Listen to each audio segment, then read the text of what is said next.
Hi, I'm Bill McLaughlin, Editor-in-Chief of Furniture Today. Welcome to this week's edition of Frontline Friday.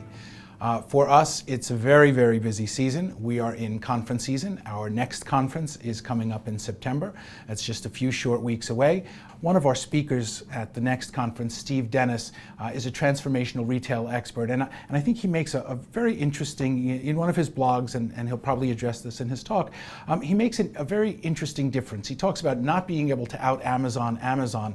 And what he means by that is he differentiates between what you think of as a buying platform, which is what Amazon is outstanding at. As you know, if you go on there, it's very easy to buy, it's very quick, it's very convenient. And if you want to buy this, you might also like to buy this, and you might also like to buy this, and you might also like to buy this. And people who bought this, and bought this, and bought this. It's a phenomenal buying platform.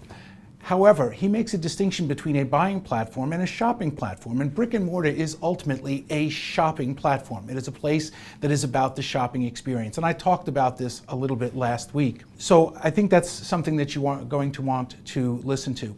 The other interesting thing is people talk about the battle between brick and mortar and e-commerce as if that's the key change. But there's an interesting report from Deloitte that talks about the great retail bifurcation. And what this study shows, it looks at the impact of consumer income and consumer wealth in their shopping pattern. The interesting thing that the report notes is that there's a bifurcation of retail. And what they mean by that is that high-end stores are doing fairly well relative to the overall market.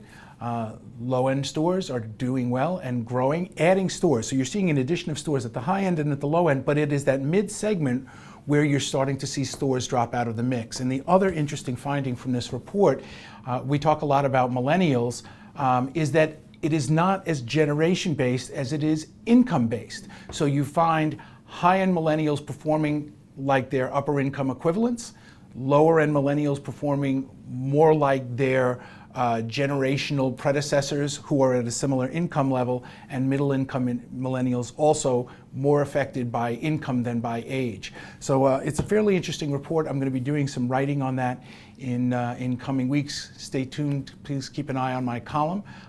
Those go up every week online, and I will put a link to the report in my column. So if you'd like to read the full study, I would encourage you to do so. Till next week, I'm Bill McLaughlin with Furniture Today, wishing you good business.